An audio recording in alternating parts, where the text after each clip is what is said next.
Hello, everyone. Welcome to Their Journey, a sit down with the National Digest. I'm your host, Eric Mastrota, and today I have the pleasure of once again speaking with Dr. Allan Gold.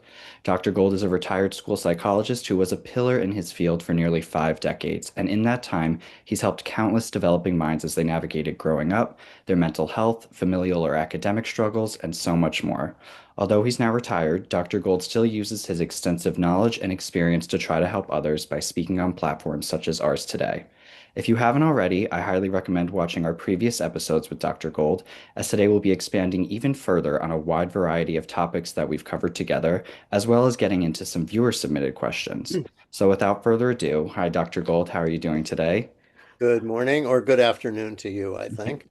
Yes, yes. I thought to start us out today, we'd talk a little bit about your history that came before and during the process of you getting into the field of psychology in general. We've discussed a little bit about your past in the military and your relationship with mathematics and how that was initially the path you were thinking of taking before shifting into the world of psychology. So I'm wondering, how did your unexpected sort of transition from mathematics to psychology shape your approach to working with children and families? And do you ever think about how different your life would be if you had pursued your original path as a math professor? Excellent question. Well, I think the biggest effect that my math training had on me was that I really relied heavily on logic and problem solving, which is what you do in math, to figure out children's disabilities and others of their challenging situations. It wasn't that I didn't eventually use my intuition and my emotional intelligence also, but relying on my logic and reasoning skills, I think. I used to collect and use as much data as I could, and that really helped me to better understand what was causing children's learning and emotional and behavioral issues. Um, I recognize my life would have been very different had I pursued my original path. I probably would have built relationships with my students, but those are, just during a semester, and it wouldn't have been the same thing. And I wouldn't have had the opportunity to develop my emotional and social skills to the strong level that I was able to do as a school psychologist. An old friend reminded me a little while ago that she had told me back in college, this was a dear friend from college, that I should have pursued psychology rather than math because she saw my excellent people skills, even when I didn't recognize them at the time. So it was interesting to hear that because, we don't always recognize things in ourselves that other people do. Right.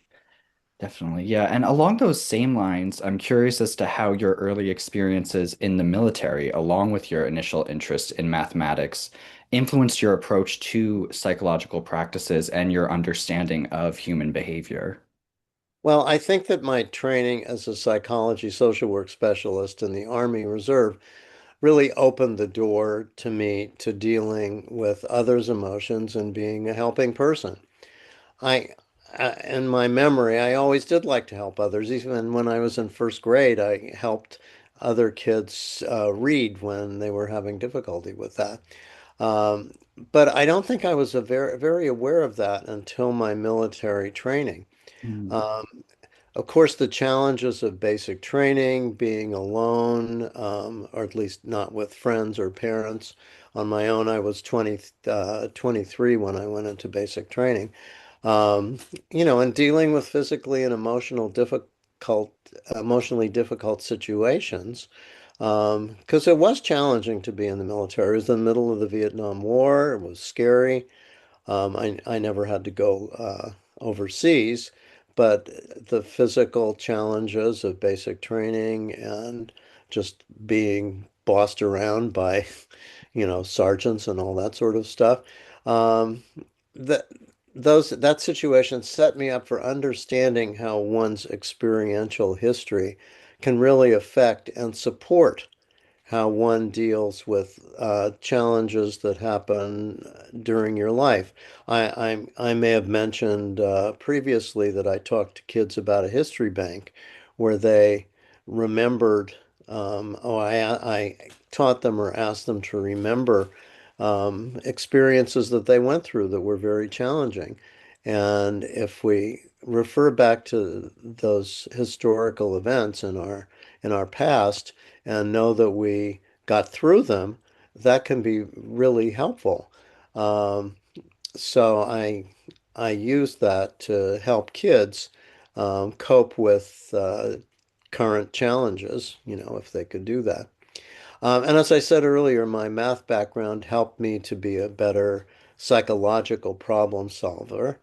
I would try to use as much data as I could gather, not just test data, but observation data, discussion data with um, teachers and family members and kids, and try to use that data to prove the theories about a student's mental or cognitive difficulties. So being a good school psychologist really requires both cognitive and emotional and intuitive skills. And those military and math experiences really enhanced both of those for me. And, just your asking the question really made me think about um, how how those experiences had a positive impact on my career. Definitely. Yeah. You know, when I was thinking back and looking back at our previous conversations together, something that I really did enjoy talking about was regarding how, the field surrounding mental health and the conversations regarding it have obviously changed a lot, not just during your time working as a school psychologist, but even if we look at like recent years as well. But when you look back over your 50-year career, how have you seen cultural attitudes towards mental health evolve, and what challenges do you think still remain in making mental health resources more universally accessible? Yes. Well, I've certainly seen attitudes towards mental health evolve in a positive way over the years. When I started working in the 70s, there was still stigma attached to seeing a therapist, though that was less so than when I was growing up in the 50s. I didn't know anybody when I was a young kid or a teenager that actually went to a therapist or talked about it. Maybe they did, but people didn't talk about that. Now, there are still some cultures that don't accept therapy as something they see as helpful, and they see therapy as stigmatizing. And of course, that can depend on individual families as well. But overall, I would say culturally, generally speaking, in the United States, it's not so embarrassing to deal with problems with a therapist, whether it's for your children or couples counseling, marriage counseling. All of that is, much less stigmatizing. I think the bigger problem now is having or not having mental health resources universally accessible. Because private therapy can be very expensive and not all health insurance covers therapy or may limit it to 10 sessions, for example. Many families do not have access to therapy. And because there isn't universal health care in this country, which I certainly believe in, there should be, which there should be, many families are not able to get either physical or mental health. Usually physical health is more available and mental health is less available. And that's why schools should all have counselors and psychologists available to help children and families.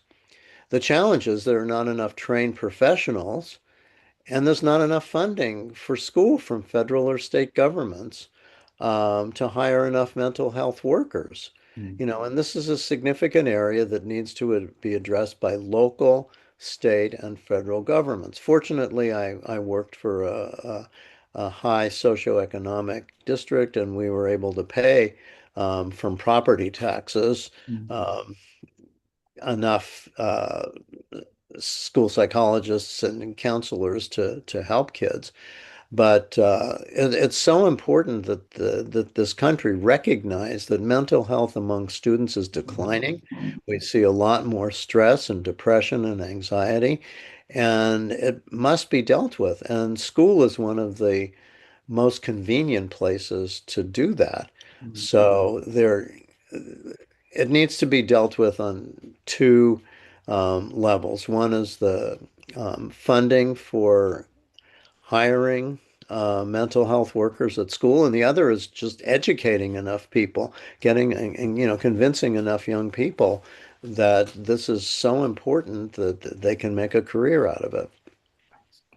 Definitely. And to go back a bit again about like kind of your initial moments getting into this field, as someone who transitioned into psychology later in your academic journey, I'm curious if you think or how your perspective might have differed from your peers who pursued psychology from the start, if at all. Yeah. Well, actually, I wasn't that much older than my cohort of school psychologists. There were about 8 or 9 of us in my class. I was 26 when I went back for a bachelor's degree in psychology and 27 when I started the school psychology program. And there were a few students about 4 year, 3 or 4 years younger and some a little bit older. And there were some who actually hadn't majored in psychology before starting school psychology. I remember there was one of my fellow students who was in engineering, so it was possible to um, start this program, at least in those days in the 70s, without, very strict. Now it might be harder, to get in. Maybe you absolutely do need a bachelor's degree in psychology to get in, but they were a little bit more, fortunately, open to that. Um, I think everybody was open to learning new skills. And we focused a lot on consultation and assessment. That was one of the um, main kind of skill, uh, not requirements, but skill teaching was consultation.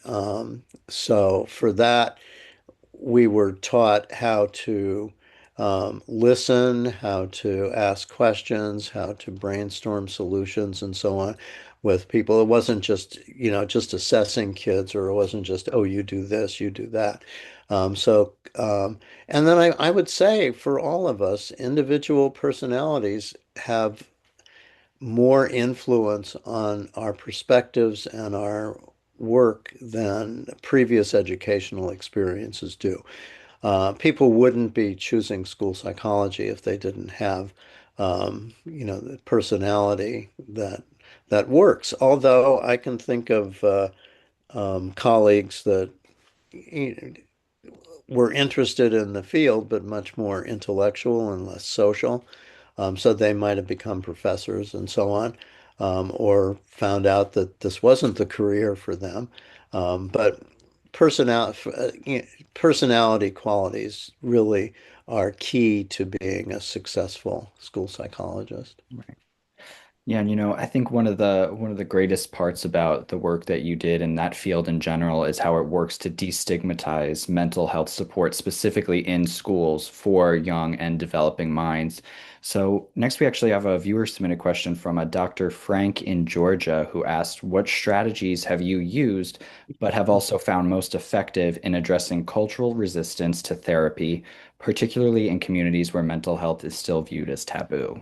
Okay, very, very interesting question. I think my most effective strategies were building trust relationships with parents over time. And it wasn't just cultural differences, but individual value differences. For example, it wasn't uncommon that parents would resist medication for ADHD just because they were anti-medication. Um, and this is after I'd assessed their child and was very convinced that they couldn't manage the ADHD and that trying medication would be a good step. So I accepted their denial. You can't force people to certainly do medication, but kept monitoring the child. And after some years of declining academic performance, some parents agreed to try medication. So I think having the gift of being a school psychologist in a district is that you have lots of time. It's not like teachers have, 9 or 10 months to create relationships with parents. And of course, they see the children every day. But with a school psychologist, if you're working at a district, you may have, like I had, 9 years to form relationships with people, from kindergarten through eighth grade. Um, Now, since I worked in a high income, highly educated community, I didn't often have to deal with families for whom therapy was taboo. Now, that doesn't mean that that wasn't true. However, I did have some families that, like that really didn't want therapy. And I continued to work with them over the years. I would respect their values. I would talk to them, try to understand their values, what they were against Mm, having therapy. But sharing my own values and suggesting therapy because of my concerns for the future and well-being of their child, then some of those parents eventually agreed to therapy. Of course, they may not have had, the insurance or the financial capability, even though not everybody in my district was wealthy. Um, so at least they would be willing to have their child see me.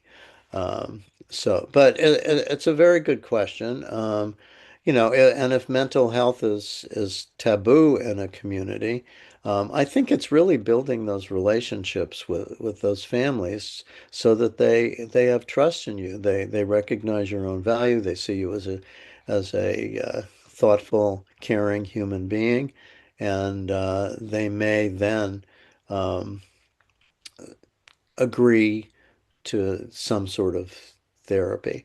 But again, it's important if it's taboo because of cultural values in their culture, then it's hard to change. But it's certainly worth a try. mm, Yeah. definitely. Yeah, I'm curious. I want to talk to you a little bit about the field of school psychology now in its modern and current context. And I'm wondering, someone with your amount of experience and expertise, if you have any thoughts on the current state of school psychology training programs specifically, and if you think they're adequately preparing psychologists to handle those more complex challenges of today's educational environments. Yeah, I'm not totally aware of all of the courses that are being offered in even the Berkeley School Psychology program where I went.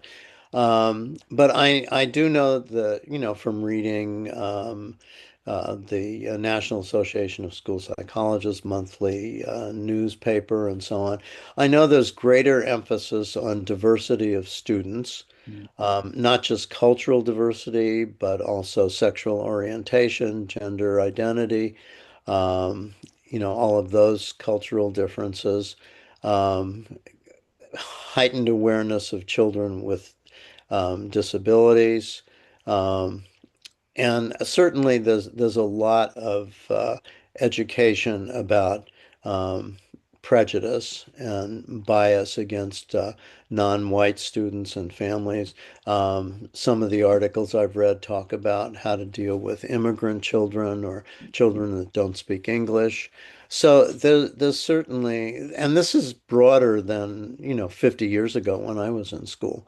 mm, So I think that there's a heightened awareness, and particularly in with this administration, belittling and criticizing people that are different. The school psychology program is even more, programs are even more obligated to educate their students, their graduate students, on how to deal with these differences.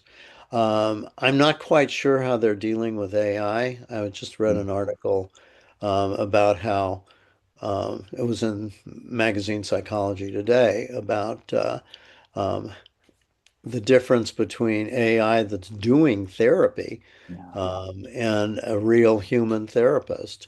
And it was a very interesting article that, AI may have the right answer or an answer, but it may not be the right answer. And so it's super important. And then of course, I know AI is being used. School psychologists are using it to write test reports, Mm, um, which may not be such a bad idea. I mean, if you give it the data and it puts it um, into a intelligible report, mm, that may be okay. But I think all psychologists need to review anything that's produced by AI or any therapy that's offered by AI. Um, so that, of course, was never an issue. It didn't even exist when I went to school. So, and the one thing about AI I worry about for all students actually, and I think school psychologists need to know the effect of it on middle and high school and college students, who are relying on that to write their essays and that kind of thing. Um, is that I worry that young people don't really have the opportunity, if they just use AI, to develop their thinking skills and reasoning skills. It's one thing to correct some grammar or, write a sentence in a different way, but if you rely on that without um, thinking things through yourself, I remember when I would write reports and I would get stuck and I'd say, okay, and I would start to procrastinate and I would think, okay, what's going on here? And Mhm. I would realize that I was stuck on um, some thought that I couldn't figure out something. And so sometimes I would go talk to somebody else and, work through the question that I had. But it was my own i- um, instigating that process to help me work through something. So I would recognize, okay, Alan, why are you avoiding this? And I would realize there was a very good reason. But now without, with AI, you can just put in the information and it'll write it for you, but you don't have to think it through yourself. And I think it's very important to do that. Another I think emphasis in programs is on emotional intelligence curricula.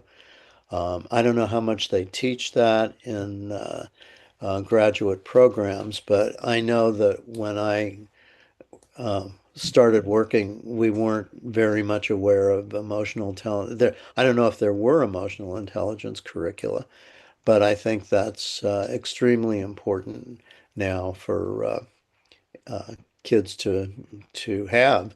And particularly the school districts would look at school psychologists to be the ones to um, initiate um, those kind of curriculum, even teach them in classrooms. Definitely. Yeah. Yeah, going along the line of those last two questions, we have another viewer submitted question from Gregory in New Jersey who asked, what advice would you give to psychologists who are working in schools where there is a resistance or a lack of understanding about the role of mental health professionals and mental health in general? Well, the advice I would give to school psychologists, if there's resistance to mental health services in their schools, is to try to understand the culture or cultures that are creating that resistance or lack of understanding, and to work with families in general ways to build trust, answer their questions, and address their concerns. Um, you're not going to change a whole culture, that's for sure. Um, for example, one thing that I did that I think was very helpful, I don't know if I mentioned before, but I used to do grade level parent meetings once or Mhm. twice a year. I would invite all of the parents who could come for a discussion about really five different aspects of their children's development, their physical development, their cognitive development, their social development, their um, moral development, and and their emotional development. And so we would talk about this with parents. It wasn't focused on any individual child, although parents could ask questions about their own children, and then I would usually set up an appointment to meet with them to discuss those particular things.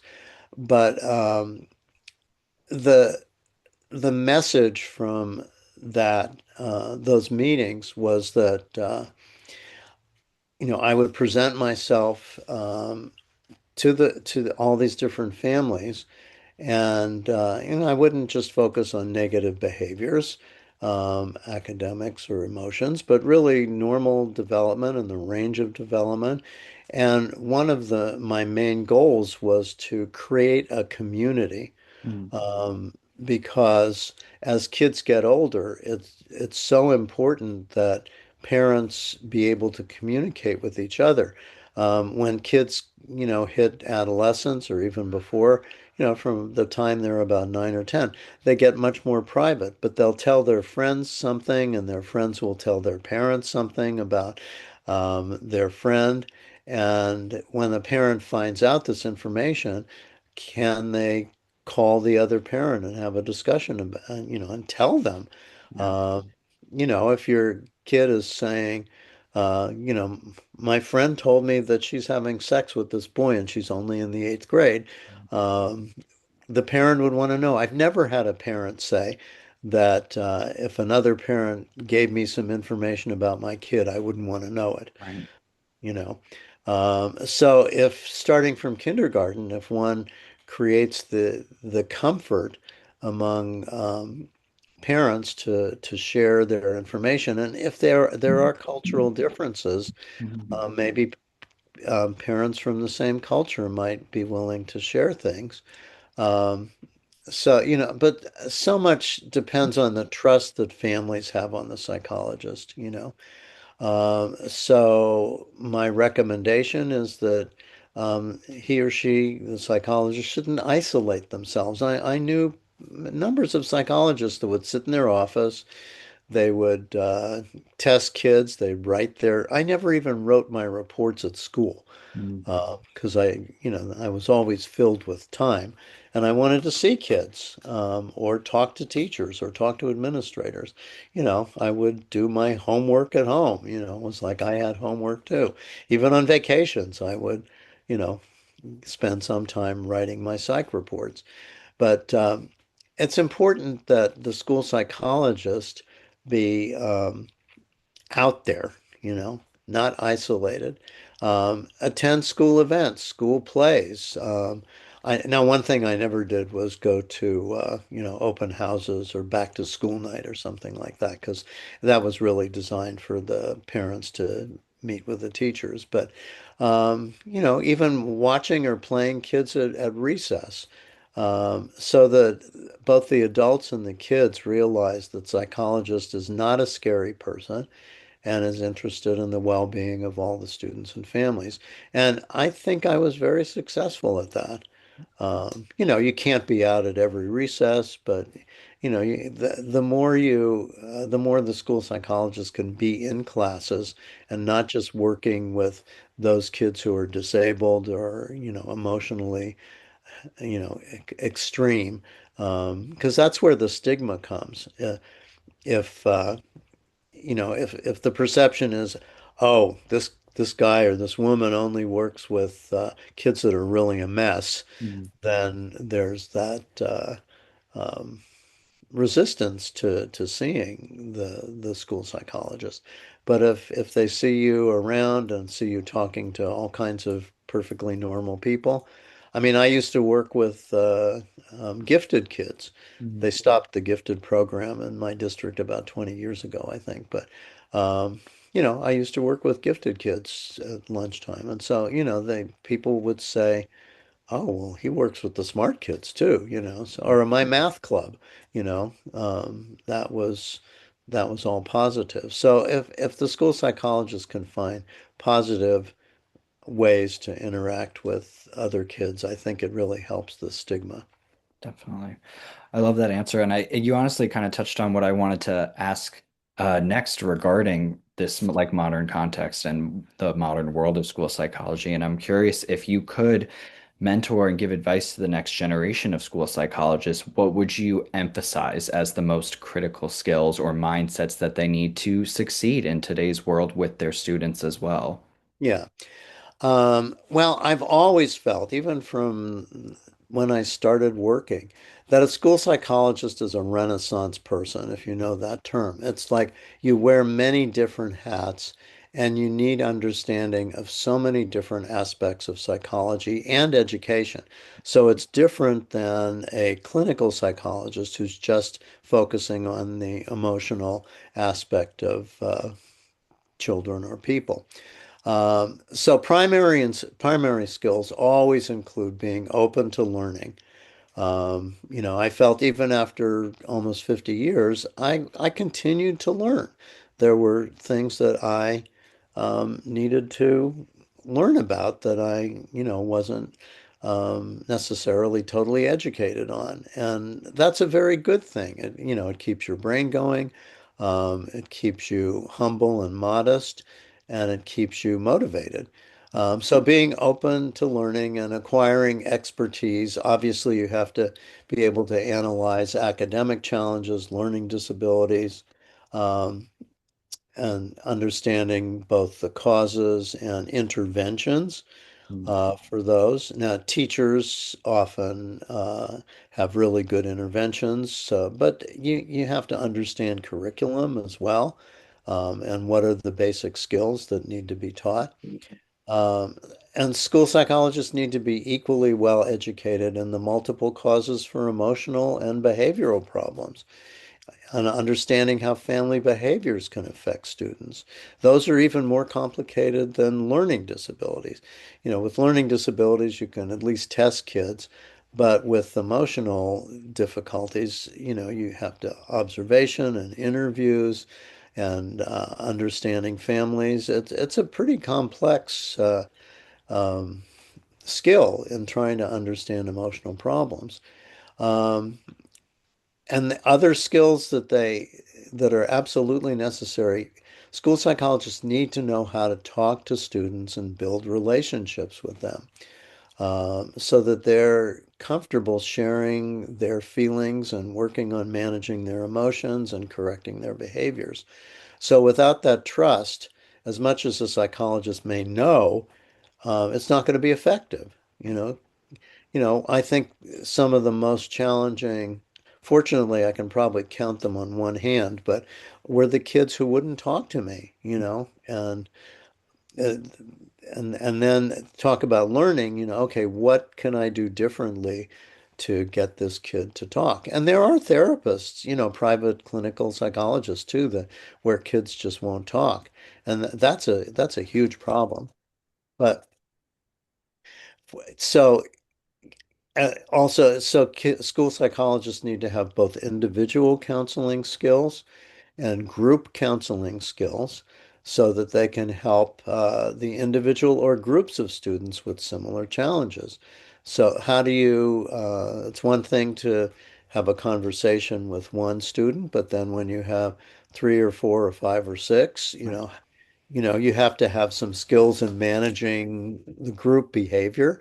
I remember when I had groups, social skills groups, but like if more than half of the kids had ADHD, it was really a challenge. How do I get these kids to shut up and listen to me? And so sometimes I would even lose my patience a little bit. But anyway, so we're all human in that way. Um, so I think psychologists now particularly need to be aware of cultural differences so they can incorporate those different values and practices into their discussions and interventions. Um, and school psychologists need both skills in analyzing data and then paying attention to their internal intuition to be able to more fully understand children's situations. Like I said earlier, the more data you have, the more helpful that is. But your intuition sometimes says you have to pay attention to that. What's my gut saying about this kid? And it may not necessarily be related to data, or it's not that you have articulated, oh, this observation must mean that. Sometimes it's just intuition. Um, and as I said earlier, they need consultation skills to be able to listen to a parent, a teacher, administrator, when students or parents or administrators or teachers express their problems.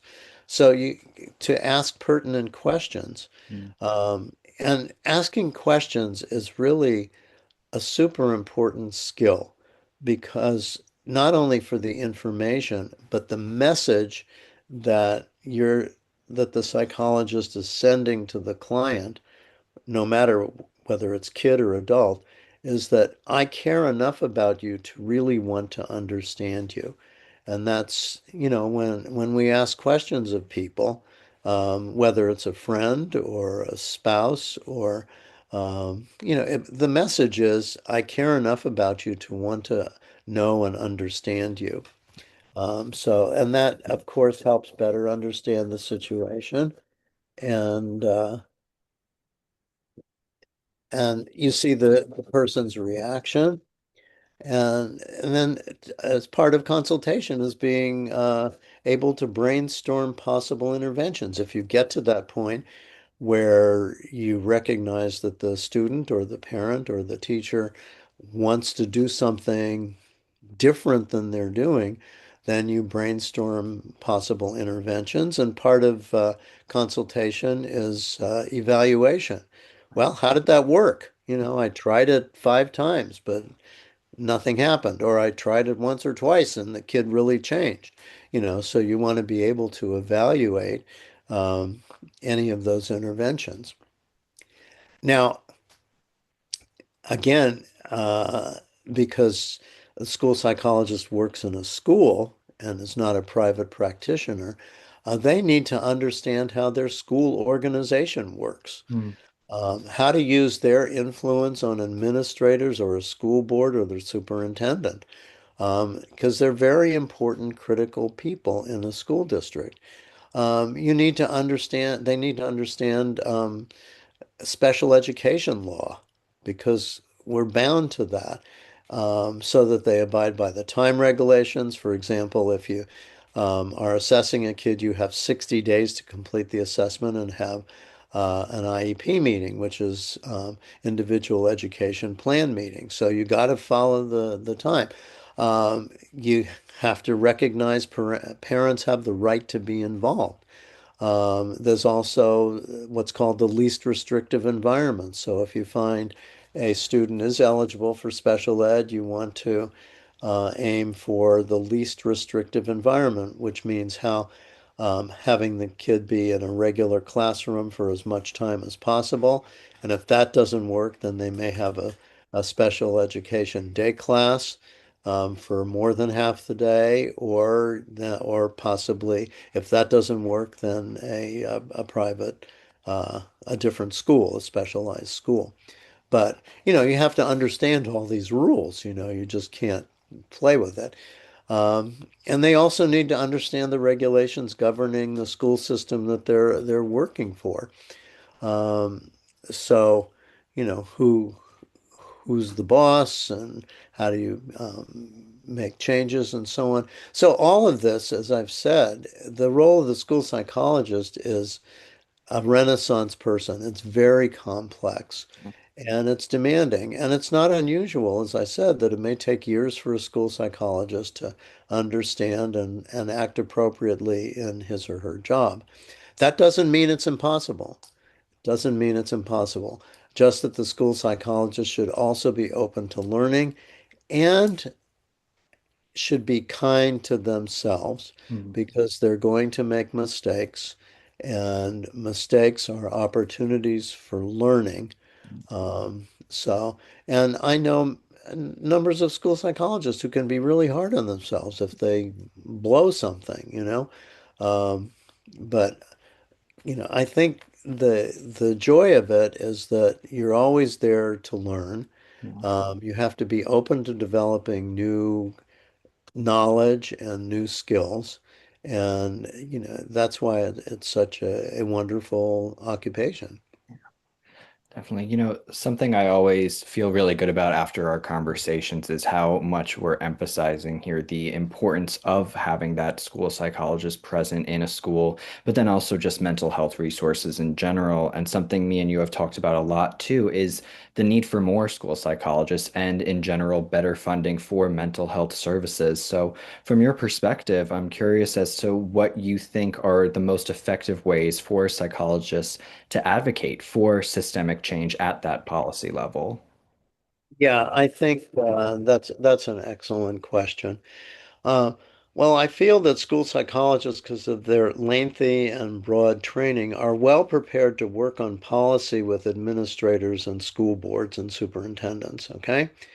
If the school psychologists have formed trusting relationships with administrators and board members and feel that some policy changes are appropriate and necessary, then either the individual psychologist, if there's only one in a district, or the district group in a larger district, can really articulate, they should talk among themselves and articulate a suggested policy change. Now, you never know how much the policy change is going to cost, so that's where you have to work with the administrators. But put the suggestion into writing, meet with the appropriate administrator to discuss it, or administrators or school board or even the superintendent.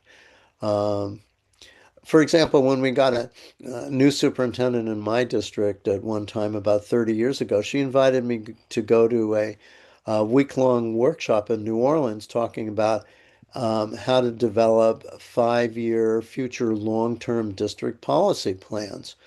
And she felt it was important the school psychologist, me, participate in that as I could be helpful in developing this long-range plan. Um, that was one advantage in working in a small district. There's less bureaucracy, and the psychologist has a clear, significant I won't say administrative role because we're not the bosses of anybody, but it's a clear role that the school psychologists have.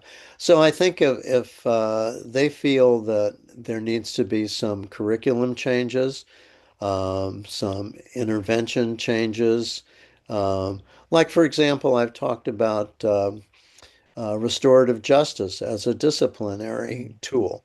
Um, just to remind people, that's not when somebody um, misbehaves, it's not just about punishment, but it's about sitting down with the perpetrator and the victim of the misbehavior, discuss why this happened, understand for the perpetrator to understand the effect of his or her behavior on the other kid, find ways to atone for the misbehavior or make up for it or restore the relationship between the two people.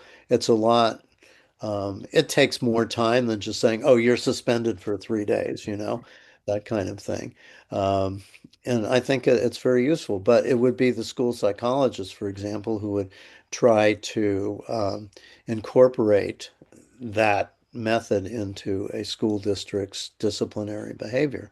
Now, again, not all administrators are open to change, but and if it's the one school psychologist in a small district, may have more effect. If it's 7 school psychologists in a big district, they may have that effect, but it's worth a try. Definitely, definitely. Along those same lines, thinking about all of those amazing options, we have a question from Jenna in Colorado who asks kind of the same thing, but if you could implement one nationwide policy to improve mental health support in schools, what would it be and why? Well, this is just about numbers. I really believe a nationwide policy to reduce the ratio of school psychologists to students to like 1 to 400 would be a big improvement. You know, I we've said this before, students now need mental health care more than ever before due to social media, um, escalating meanness, AI, and just having somebody at school to trust and talk to and share their emotions and challenges with is super important. And if there were increased federal and state funding, and funding for graduate education, this could be accomplished. For example, I know now that at the University of California, Berkeley School of Education, they actually raise money to fund graduate schools, graduate students for either 4 or 5 years of education, so they don't have to pay expensive tuitions. So it really, a lot of it is about money.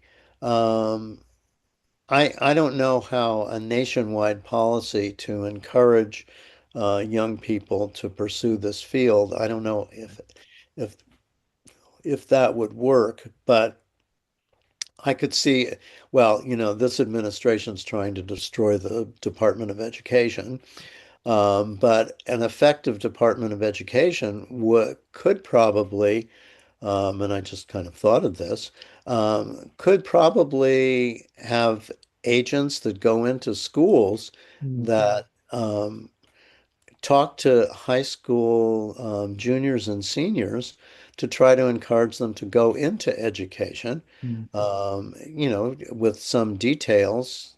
Probably not talk as long as I've talked today, but who knows? I mean, to encourage them to be teachers, yeah. to encourage them to be school administrators, to encourage them to be school counselors or school psychologists. Um, so, that could be a really important message that some, in the Federal Department of Education, they could go into high schools all over the country and recommend that kids pursue this as a career. And, kids are often influenced by, um, powerful speakers who can recommend these kind of things. Mm, And, not every kid is going to want to do that, but, we know that they can be persuaded to go into technology or whatever else, but so why not education and why not school psychology? Um, so I would say probably two things. One would be better funding, but two would be if there were a national policy to encourage um, kids to go into education and school psychology. I think that right. would be great. Definitely. Definitely. And I want to close this off today with a bit of a larger, kind of more personal, reflective question that we happen to have actually submitted from another viewer, a Miss Howard in Pennsylvania. And I really love this question. When you're looking back on your career, what do you consider to be your most significant contribution to the field of school psychology? Well, that's a somewhat difficult question to answer, as I have to rely on reactions from other people. Mm, Um, I don't know that I've made a big contribution to school psychology in general, but I know that I was highly respected mm, and parents and students felt safe with me. Um, so I think I did my best to destigmatize seeking mental health by being serious when I needed to be mm, and wise when I needed to be, but also being funny and able to get kids to laugh or play in order to create safe relationships. So it was really, how to talk to kids at every age, because you talk to a kindergartner much differently than you talk to a third grader or a fifth grader or a seventh grader or an eighth grader. yeah, I mean, every kid is different. So, but I had this again, an intuitive sense of what can I do to have this kid have fun with me. So we could have serious discussions, and then at the end of the session, we might play a game. I right. don't know if I ever mentioned I would have kids, um, usually more than three. Uh, they would stand in a circle and Mm, I'd have them raise their right hand and grab somebody, not that they were standing next to, um, uh, grab somebody else's hand across the circle. And then I'd say, okay, now grab somebody else's left hand. And if there were an odd number of people, then it would not work out quite so easily, but I would do it. And they would be in a knot. And I Mm. said, okay, now see if you can untie this knot. And it's okay if you're facing backward instead of forward. Right. And so they would spend the time. And I would say, we worked on the knot of your social problems that we were talking about today. Right. And but we can untie that knot. So sometimes they'd have to climb over each other. And I said, you're not allowed to let go of your uh, hands. Mm. And they would have fun with that. It was like, they would laugh and, not every time did we figure it out, but most of the time they could untie. And I would participate in that too. We would step over somebody's two arms or crawl under their arms or something. And it was like a metaphor for solving a problem, which sometimes it is very difficult. But that was fun. Um, and like I said earlier, over the years, I made sure that I wasn't in my office all day. Hmm. So I went into classes to teach. In recent years, I taught about bullying and teasing to the entire class. I went outside during recess sometimes to see kids. I talked to kids as much as I could. And then, as I said before, I ran my math groups, my social skill groups, my divorce groups, my teach equity and acceptance group in middle school, all about differences and how people deal and understand those differences, whether they were racial differences, religious differences, language differences, appearance differences, learning disability differerences, emotional differences, sexual orientation differences, and so on. And, those were with normal kids, Right. so it exposed me to a lot of different kids. And then my Gender Sexuality Alliance group that I started about 6 years ago for kids who were questioning their gender identity. And I could be open about myself there. Mm. And then I've mentioned before, I participated in school plays, doing cameo appearances. Um, Generally, and the message was, I'm a real human being. I can have fun. I'm available. Yeah. And I think if people recognize that in general, I think that would be a major contribution to school psychology. If people could listen and do that.